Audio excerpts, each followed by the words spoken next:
Hello बच्चों, आइए इस प्रश्न को पढ़ते हैं। एक ट्रांसफार्मर के द्वितीयक के फेरों की संख्या प्राथमिक के फेरों की संख्या की 10 गुनी है। यदि प्राथमिक में 10 वाट की विद्युत शक्ति लगाई जाती है तो द्वितीयक से कितनी विद्युत शक्ति प्राप्त होगी, कारण सहित समझाइए। आइए इस प्रश्न की मुख्य अवधारणा की चर्चा करें। तो दरअसल ट्रांसफार्मर के अंदर दो कुंडलियां इस्तेमाल होती हैं। ये प्रथम कुंडली होगी, इसे बोला जाता है प्राथमिक कुंडली। वहीं एक द्वितीय कुंडली लेते हैं जिसको प्राथमिक कुंडली के पास में ही रखते हैं, कुछ इस तरीके से कि इन दोनों के बीच में अन्योन्य प्रेरकत्व हो। प्राथमिक में लपेटों की संख्या मान लेते हैं एनपी है, द्वितीयक में लपेटों की संख्या मान लेते हैं एनएस है। इधर से हम मान लीजिए कि आई शक्ति लगाते हैं तो इधर से हमें दरअसल पीओ शक्ति मिलता है। समझते हैं कैसे। दरअसल होता यह है कि जो यहाँ पे विभव लगाते हैं हम निवेश की तरह, वो दरअसल एक प्रत्यावर्ती विभव होता है। अब ये प्रत्यावर्ती विभव है, इसलिए यहाँ पे धारा की जो दिशा है वो लगातार बदलती रहती है। वो कभी ऐसे रहेगी, कभी ऐसे रहेगी। अब क्योंकि यहाँ पे जो निवेशी विभव है वो बदल रहा है, उसकी वजह से अन्योन्य प्रेरकत्व की वजह से ये जो दूसरी द्वितीय कुंडली है उसमें भी विभव प्रेरित हो जाती है। विभव प्रेरित हो गई तो इधर से धारा मिलने लगती है, धारा मिलने लगी और विभव भी है, इसलिए यहाँ पे शक्ति भी हमें बाहर मिलने लगता है। अब दरअसल वास्तविक रूप में बात करी जाए तो किसी भी ट्रांसफार्मर के अंदर ऊर्जा जो है वो बहुत ही कारणों से क्षय होती है। कुछ देख लेते हैं ऊर्जा क्षय के कारण।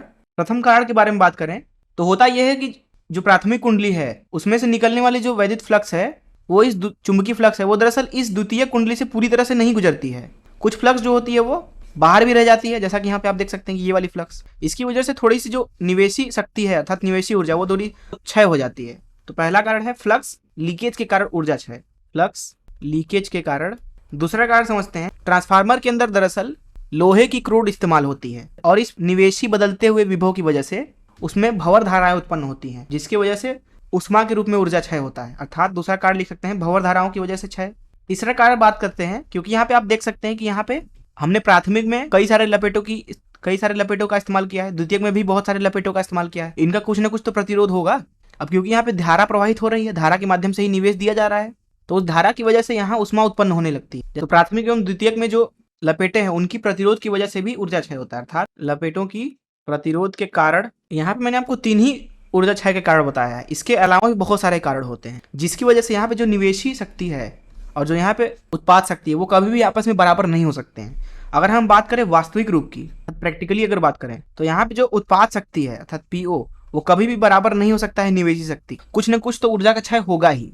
लेकिन अगर हम बात करें आदर्श रूप की, आदर्श रूप जो कि कभी वास्तविक रूप में होता ही नहीं है, लेकिन फिर भी हम आदर्श रूप के बारे में चर्चा करते हैं। ऐसी स्थिति में हो सकता है जो उत्पाद शक्ति है वो दरअसल निवेश शक्ति के बराबर हो जाए। तो इस मुख्य उदाहरण से आइए इस प्रश्न को हल करें। यहाँ इस प्रश्न में बोला जा रहा था कि द्वितीयक के फेरों की संख्या प्राथमिक फेरों की संख्या की 10 गुनी है। प्राथमिक में 10 वाट की विद्युत शक्ति लगाई जाती है, द्वितीयक से कितनी विद्युत शक्ति प्राप्त होगी। तो दरअसल हमने जैसा कि बात किया कि जो उत्पादी शक्ति वो दरअसल लपेटों की संख्या पे ही निर्भर नहीं करती, बल्कि जो ऊर्जा के क्षय के कारण है वो बहुत सारे ऊर्जा के क्षय के कारण होते हैं। उन क्षय के कारण यहाँ पे ट्रांसफार्मर की 2 स्थितियां बनती है। पहला है वास्तविक, दूसरा है आदर्श। वास्तविक रूप में अगर बात करें तो जो यहाँ पे उत्पादित शक्ति होगी, जिसे पीओ से बोल देते हैं, वो दरअसल कभी भी बराबर नहीं होगा निवेशी शक्ति के, जिसका मान 10 वाट है। वहीं आदर्श रूप में अगर बात करें तो पीओ का मान निवेशी शक्ति के बराबर होगा अर्थात पीआई के, जो कि है 10 वाट के बराबर। अब जो यहाँ वास्तविक स्थिति है उसमें उत्पादित शक्ति होगा वो दरअसल कम होगा 10 वाट से। वास्तविक रूप में तथा आदर्श रूप में आप मान सकते हैं कि जो उत्पादित शक्ति है वो निवेशी शक्ति के बराबर है। तो इस तरीके से इस प्रश्न के 2 उत्तर संभव हैं। मैं आशा करता हूँ कि आपको इस प्रश्न का हल जरूर समझ में आया होगा। धन्यवाद।